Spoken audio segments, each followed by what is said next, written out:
Ya oke, hari ini kita akan bahas tentang website bimbingan dan konseling. Nah, jadi kenapa kita bahas konten dari website bimbingan dan konseling? Karena setelah ini kita akan mengembangkan website yang kontennya akan berdasarkan dari kategori-kategori yang ada pada mind map berikut. Jadi secara umum kategori atau komponen dari website bimbingan dan konseling itu ada 6. Yang pertama tuh ada website descriptor, kemudian yang kedua ada school counselor roles, yang ketiga ada mission statement, kemudian ada comprehensive developmental counseling program, yang dalam artikel yang lain disebut juga sebagai counseling comprehensive program. Kemudian ada credential atau professional identity, dan yang terakhir adalah domain. Yang seperti yang kita tahu ya, kalau di Amerika tuh ada 3 domain, akademik, karir, personal, dan sosial dijadikan satu. Sementara kalau di Indonesia ada personal sama sosial itu dibagi jadi 2, jadi ada 4 domain. Tapi secara umum sebenarnya sama. Nah, domain itu sebenarnya lebih berfokus pada berbagai macam informasi yang kemudian diberikan oleh guru BK. Jadi ada direct and indirect services, ada parent information, ada additional links atau berbagai links yang mungkin bisa membantu siswa gitu ya.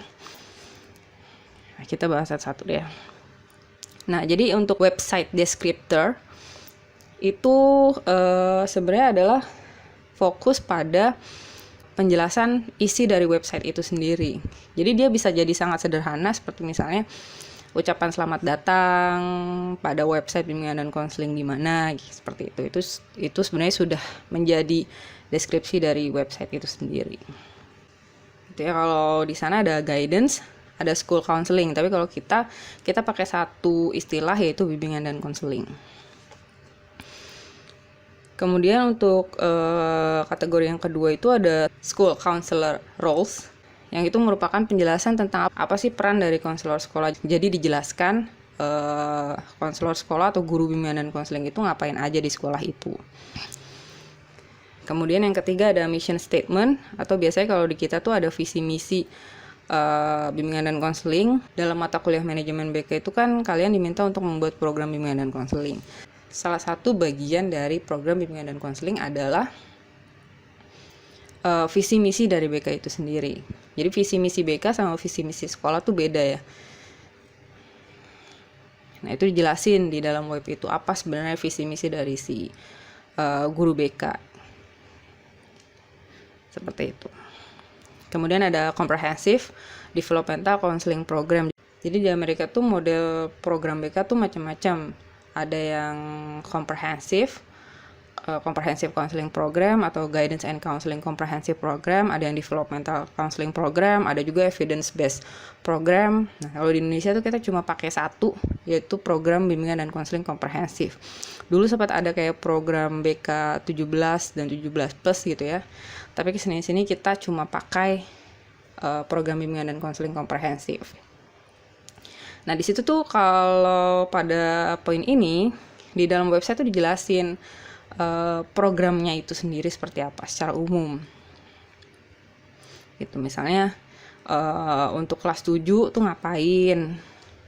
Untuk kelas 8 tuh apa fokusnya? Seperti itu. Nah, kemudian yang selanjutnya adalah kredensial. Nah, kredensial tuh sebenarnya ngejelasin tentang si guru BK-nya itu siapa dan dia latar belakang pendidikannya apa. Termasuk kampusnya di mana. Gitu. Jadi menunjukkan bahwa memang guru BK-nya adalah seseorang yang profesional dan berasal dari latar belakang pendidikan yang sesuai. Gitu. Nah, yang terakhir adalah domain. Ini sebenarnya fokusnya pada informasi-informasi ya. Jadi bentuknya bisa macam-macam dari website-website tadi.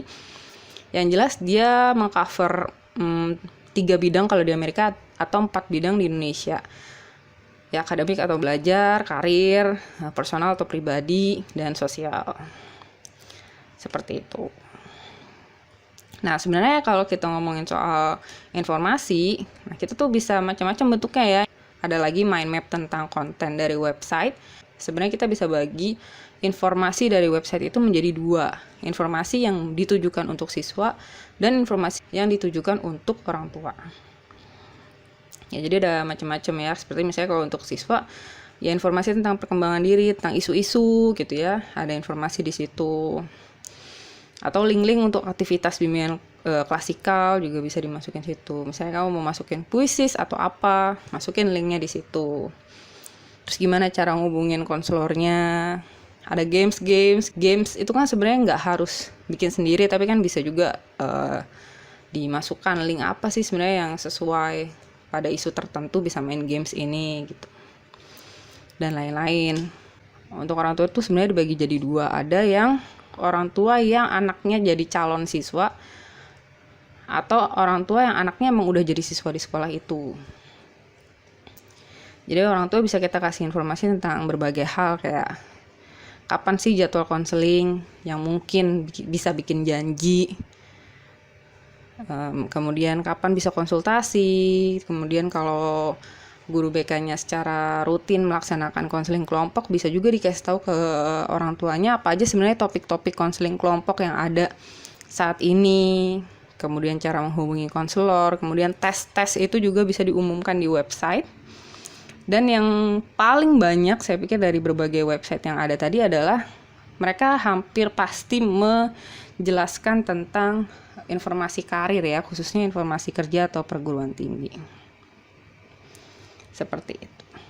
Dan ada syarat dalam membuat website dalam bimbingan dan konseling itu yang pasti harus mudah dinavigasi. Jangan terlalu banyak link. Misalnya kalau mau dapat informasi tentang bidang pribadi itu mesti ngeklik banyak banget tombol. Nah itu tuh mohon dihindari. Jadi usahakan untuk mudah dinavigasi.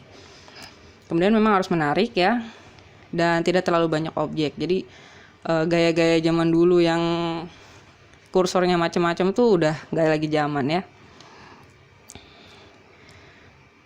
Nah jadi berbagai macam konten dan kategori dari website itu tadi akan kita kembangkan setelah UTS.